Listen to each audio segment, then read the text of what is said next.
At the height of her fame, Kim Basinger once stood on the world's biggest stage, clutching an Oscar with tears in her eyes. If anyone has a dream out there, just know that I'm living proof they do come true. Daddy, this is for you, she said, her voice trembling with gratitude. This was the same woman who once made Hollywood lose its breath, the dazzling Bond girl, the magnetic siren of 9.5 weeks, the glamorous beauty splashed across Playboy, and the critically acclaimed actress who won over the Academy. On screen, she was irresistible. Off screen, she seemed untouchable. But today, at 71, the same Kim Basinger, who once set the silver screen on fire, lives quietly behind closed doors. She avoids cameras, skips red carpets, and sometimes refuses to step outside for months, paralyzed by a fear of being seen. How did Hollywood's golden goddess transform into a reclusive figure haunted by her past?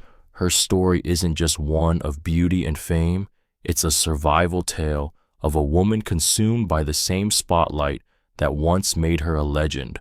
From bankruptcy that nearly destroyed her to a divorce that shocked America with a leaked voicemail heard around the world, Kim's journey has been a relentless storm of glory, tragedy, and resilience. And now she has vanished again, but this time for reasons more unexpected than anyone could have imagined. Stay with us, because Kim Basinger's real story is more haunting than any role she ever played.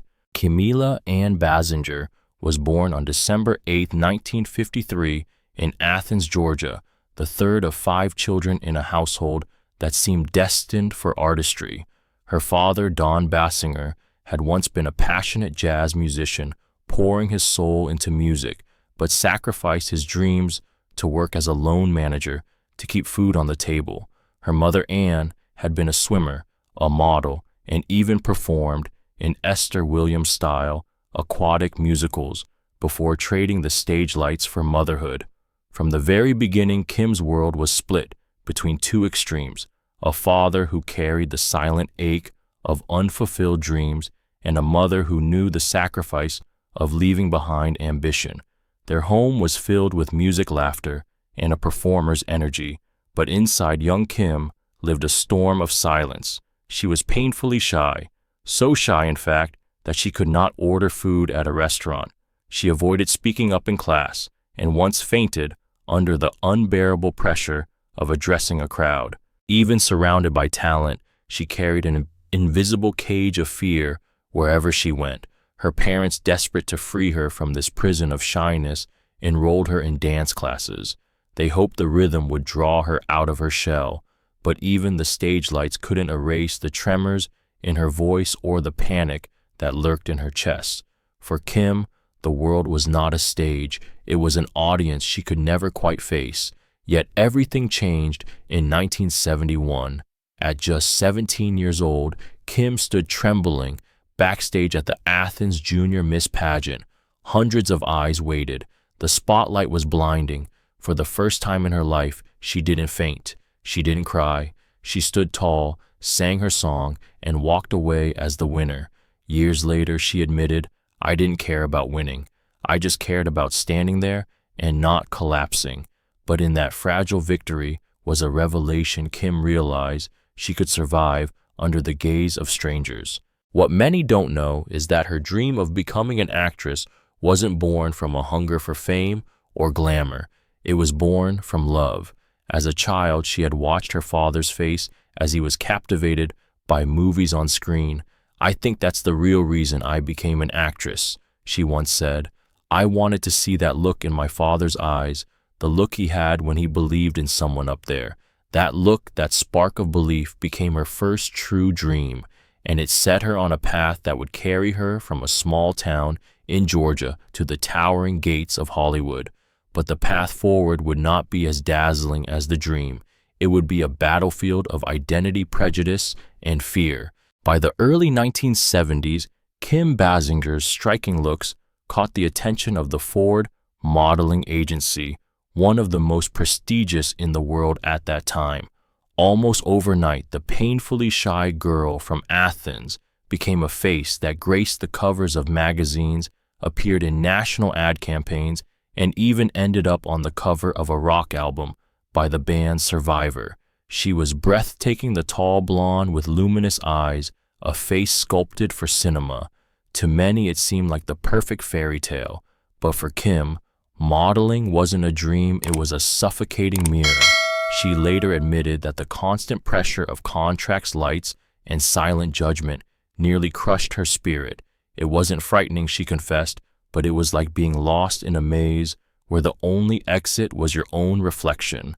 Every photo shoot was another test, every critic's glance another reminder that her worth was being reduced to appearances. Unlike the applause she once saw in her father's eyes, the modeling world never gave her the validation she craved. It only reminded her of how fragile beauty could be.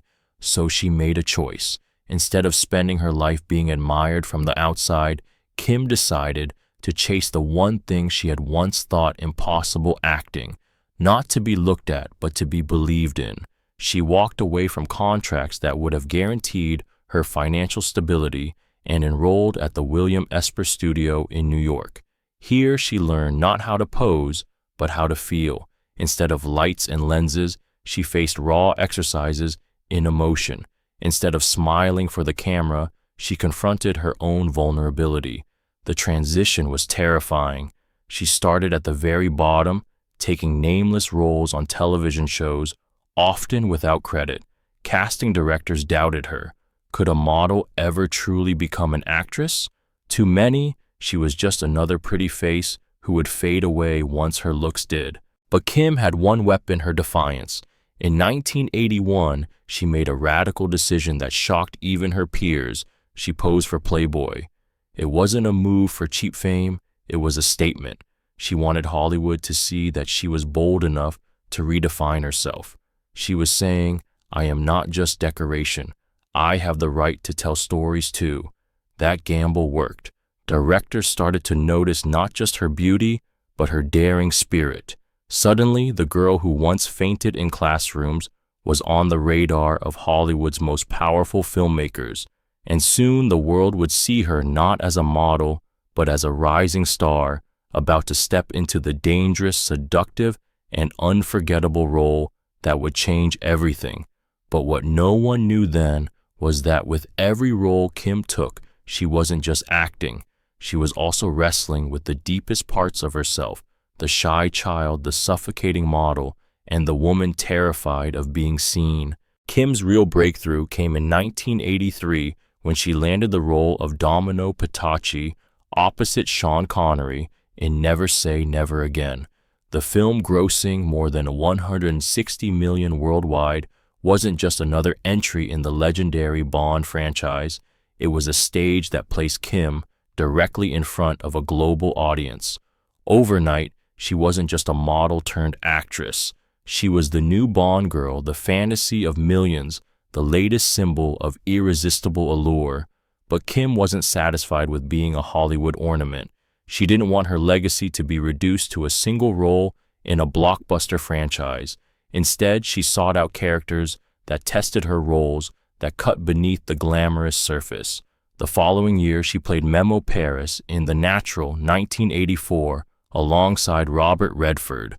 It was a smaller role compared to Bond, yet it revealed another layer of her artistry. Memo was sharp, emotional, unpredictable, a woman of complexity.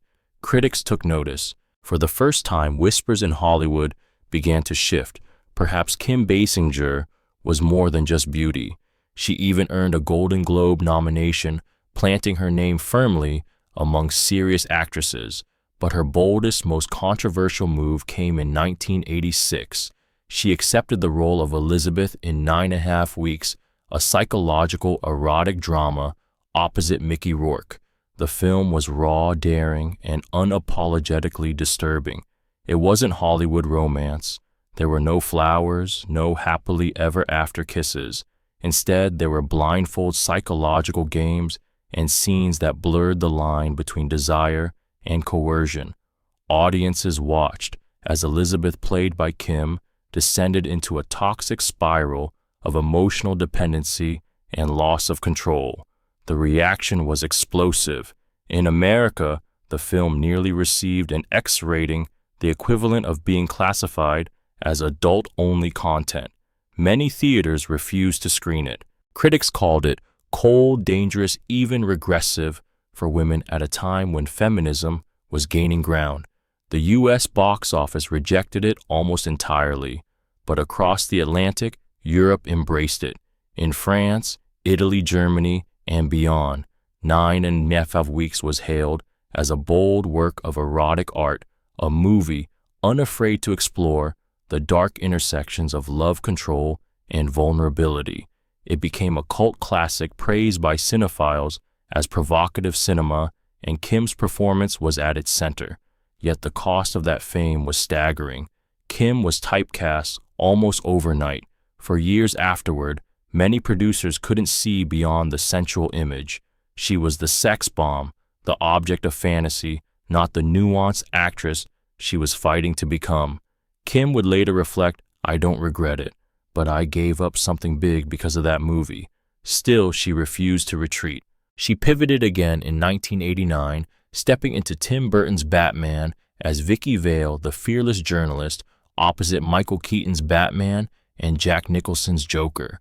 The movie exploded into a pop culture phenomenon, grossing over $400 million worldwide. For Kim, it meant she wasn't just an art house provocation. She could carry a blockbuster too. Her ultimate peak came in 1997 with L.A. Confidential. As Lynn Bracken, a high-end escort haunted by sadness, Kim delivered a performance that was subtle, layered, and unforgettable. Critics hailed her restraint and emotional depth, and that year she won the Academy Award for Best Supporting Actress.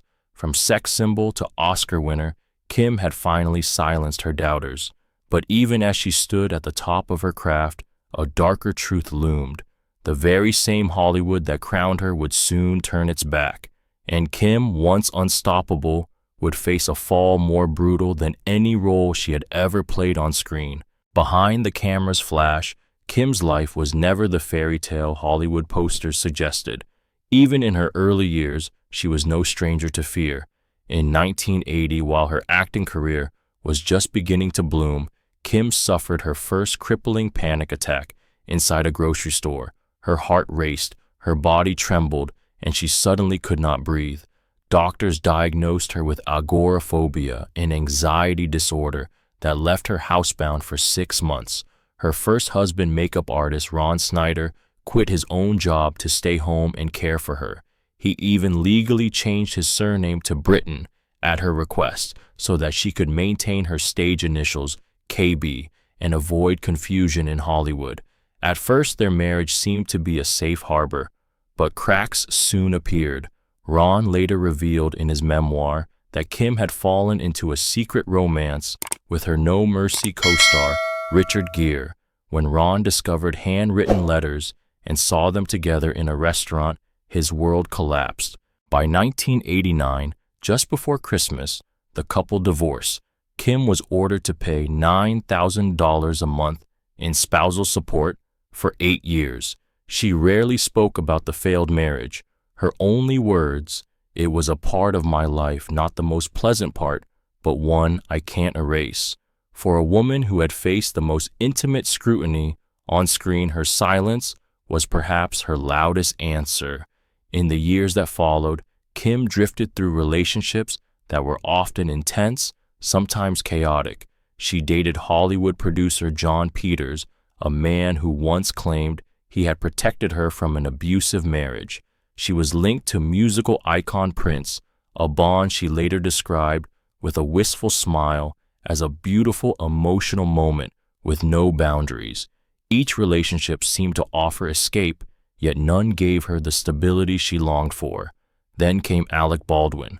The two met in 1990 on the set of The Marrying Man. Alec was magnetic, handsome, witty, and unpredictable, like a storm Kim believed might finally shield her fragile heart. They married in 1993 without a prenuptial agreement and welcomed their daughter Ireland in 1995. For a while, it seemed like Hollywood's golden romance, a leading man and an Oscar-winning beauty building a family together. But behind the walls of their home, shadows grew. Alec's notorious temper clashed violently with Kim's emotional fragility. Her lifelong struggle with anxiety and vulnerability collided with his volcanic moods.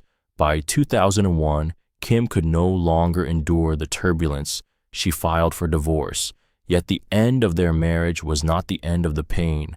It was the beginning of one of the most acrimonious custody battles in Hollywood history. For 7 long years, their fight over Ireland became a public spectacle, costing nearly $3 million in legal fees. Courts imposed strict rules. Alec was limited to 90 minutes of phone calls per day with his daughter, while Kim had to email weekly reports of Ireland's activities. And then came the moment that burned itself into American pop culture.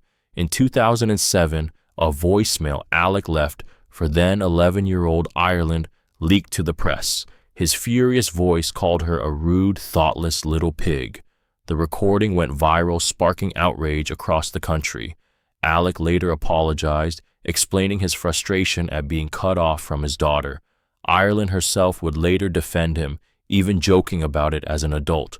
But for Kim, the damage was immeasurable. She described the divorce as a nightmare, cruel, public, and agonizing. For months, she locked herself inside her home, unable to face the world outside. In her own words, divorce always hurts the child, no matter how you justify it. And ours, it was a nightmare. And yet, through the storm, one light remained: her daughter. Kim raised Ireland in her own way, letting her write on the walls if she wanted, surrounding her with animals, with love, and with freedom. I didn't want her to grow up in fear, Kim explained. Today, Ireland speaks of her mother with profound gratitude. She's the only one who never let go. That unbreakable bond between mother and daughter may have been the one anchor that kept Kim from being completely consumed by Hollywood's chaos. But even as she tried to rebuild, fate dealt her another devastating blow, this time not from family, but from Hollywood itself. A single film contract, a broken promise, and a courtroom verdict would shatter her reputation and push her to the brink of financial ruin. In 1991, Kim Basinger was at the height of her fame. She had conquered blockbuster cinema with Batman, stunned critics with her rawness in 9.5 weeks, and was entering a phase where her beauty and talent seemed untouchable. But at that very moment, a single decision would change everything. The project was called Boxing Helena, a surreal, disturbing psychological drama directed by Jennifer Lynch, daughter of David Lynch. The story followed a surgeon who kidnaps a woman, amputates her limbs, and forces her to stay with him, an allegory of obsession, love, and control. It was bizarre, bold, and artistically risky. Kim initially agreed verbally to star. Her name alone helped secure financing and investors. But when she received a full draft of the script, she recoiled. To Kim, it wasn't art. It was mutilation masquerading as cinema. She feared it would destroy the image she had fought so hard to craft, not just a sensual actress, but a respected one. And so she pulled out. What she didn't realize was that walking away from Boxing Helena meant stepping into a legal battlefield. The producers sued her for breach of contract. They claimed her decision had collapsed the project, cost hundreds of jobs, and driven investors away. In 1993, after a sensational trial, the jury found Kim guilty of fraud and bad faith, even though her agreement had only been verbal. The damages were staggering $8.9 million. It was a Hollywood earthquake. For the first time, a star wasn't just criticized in the tabloids, she was publicly punished for saying no. Kim's lawyer protested. They didn't punish her for a contract. They punished her for being famous, beautiful, successful. This was Hollywood devouring its own. But the damage was done. The media branded it the lawsuit that rocked Hollywood's professional ethics. Suddenly, Kim wasn't a starlet with an Oscar on her shelf. She was a cautionary tale. Producers whispered, "Don't hire her. She's unreliable. She could sink your film." The fallout was devastating, By 1993, Kim filed for bankruptcy. She sold her home. She liquidated assets. She withdrew from major projects. Hollywood doors that once opened effortlessly now slammed shut in her face.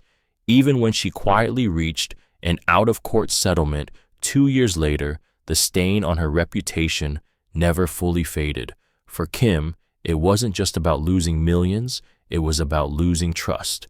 In an industry built on illusions, she had become a pariah. One misstep, one film, and the golden goddess of the 1980s was suddenly seen as poison for the box office. Yet instead of roaring back with anger, Kim retreated into silence. She didn't hold press conferences, didn't launch PR campaigns to repair her image. She simply disappeared, and in that silence, she carried wounds deeper than money or fame. Because boxing Helena wasn't just a lost role, it symbolized how fragile a woman's power in Hollywood could be. A single no could end a career. But as tragic as that moment was, Kim wasn't done. She would eventually rise again with L.A. Confidential, reminding the world of her brilliance. Yet the scars of boxing Helena, the humiliation, the bankruptcy, the betrayal would never leave her. What haunted her even more, however, wasn't the courtroom. It was the memory of another set, another film 9.5 weeks, where the trauma of performance had bled far too deeply into real life. For many audiences, 9.5 weeks was just a provocative film, an erotic experiment that pushed the limits of what mainstream cinema could show. But for Kim Basinger, it became something far darker, a wound she would carry for decades. In an interview years later, Kim admitted, "After that movie ended, I didn't want to see a single person I had worked with again. If I even saw the guy who brought me coffee on set, I would have killed him." At first glance, the words sounded like a joke, but they weren't. They were a cry of trauma. Director Adrian Lyne and co-star Mickey Rourke had deliberately blurred the line between acting and reality. To keep her in character, Kim was forbidden from interacting with Mickey off camera. She was manipulated into staying in a constant state of unease, never sure whether she was safe or being played. Lyne described Kim as an instinctual actress, someone who didn't act but simply reacted. And so he pushed her over and over, using psychological games and whispered instructions. Some scenes weren't just scripted, they were emotional ambushes. Kim was held down, provoked, even slapped in moments designed to capture authenticity. What the audience saw as vulnerability was in truth real fear. Kim later recalled how humiliating her audition had been. She was forced to beg like a prostitute in a degrading role play, reduced to tears before even being offered the part. She initially rejected the role, but after receiving gifts, 24 roses sent by Lyne and Rourke, she relented. That decision cost her dearly. On set, she suffered both physical and emotional scars. During one rain-drenched staircase scene, she fell and permanently injured her arm, but the invisible wounds cut deeper.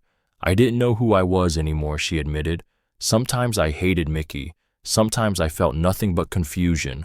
Her marriage at the time crumbled under the weight of the film's intensity. 3 years later, it ended in divorce, and perhaps most cruel of all, Lyne himself belittled her intelligence, saying she wasn't intellectual, that she didn't read books, and that she wasn't really acting, only reacting. Kim stayed silent for decades, not because she forgot, but because she didn't want to relive the nightmare. It wasn't until 26 years later, when she briefly reunited with Mickey Rourke on the set of Black November 2012, that the terror had finally dulled, though the memory remained sharp as glass. That experience left her with a new perspective on Hollywood, its cruelty, its appetite for women's pain, its willingness to exploit vulnerability in the name of art. For Kim, 9.5 weeks was both the role that made her an icon and the role that destroyed something inside her forever. And maybe that's why, as the 2000s arrived, she began to choose quieter, more layered roles. In 8 Mile 2002, she played a broken mother far removed from glamour. In The Door in the Floor, 2004, she embodied despair with haunting subtlety. She was no longer the sex symbol, she was the survivor. But after 2010, the roles slowed to a trickle. Hollywood, always hungry for the next young face, gradually forgot her. And perhaps Kim let them, because by then she had already decided she didn't need the spotlight anymore. Instead, she chose retreat, silence, privacy, a life where she could finally protect the one thing Hollywood had stolen from her, again and again, peace. By the mid-2010s, Kim Basinger had all but stepped away from the world that once devoured her. No longer a fixture on red carpets or glossy magazine covers, she instead chose the company of someone who asked nothing of her but to simply be herself, celebrity hairstylist Mitch Stone. Since 2014, the two have lived quietly, rarely making public appearances. Once, when the couple were spotted wearing simple gold bands, rumors of marriage swirled. But for Kim, love no longer needed labels, headlines, or spectacle. It only needed presence, a quiet hand to hold, a steady heart to rest against. Most of her days are spent far from Hollywood, in Hawaii, where the sound of the ocean replaces the roar of paparazzi cameras. For a woman who once fainted under the gaze of a crowd, there is poetry in her final act, trading the spotlight for sunsets. Yet Kim hasn't disappeared entirely. In 2022, she participated in Lit Project 2 Flux, an experimental short film directed by Peter Bogdanovich, released as an NFT. It wasn't a blockbuster. It wasn't meant to be. It was her punctuation mark, a way to close her cinematic journey on her own terms, independent, artistic, and free. In 2023, Kim re-emerged briefly in the public eye, not as an actress, but as a mother and soon-to-be grandmother. At a baby shower for her daughter, Ireland Baldwin, she appeared in a simple outfit, radiant with joy. She smiled warmly, held Mitch's hand, and even shared the sonogram from her own pregnancy 27 years earlier, as though closing a circle of life. The moment went viral, not because of glamour, but because of something far more powerful: authenticity. For Kim, family has always been her anchor. Despite the chaos of divorce, the brutality of custody battles, and the silence that followed her bond with Ireland remained unshakable. She's the only one who never let go. Ireland once said of her mother. And now Kim pours that same love into her granddaughter, another little princess entering the world. Beyond family, Kim continues to advocate for causes close to her heart. A lifelong vegetarian and animal rights activist, she has lent her voice to campaigns with PETA Farm Sanctuary and Last Chance for Animals.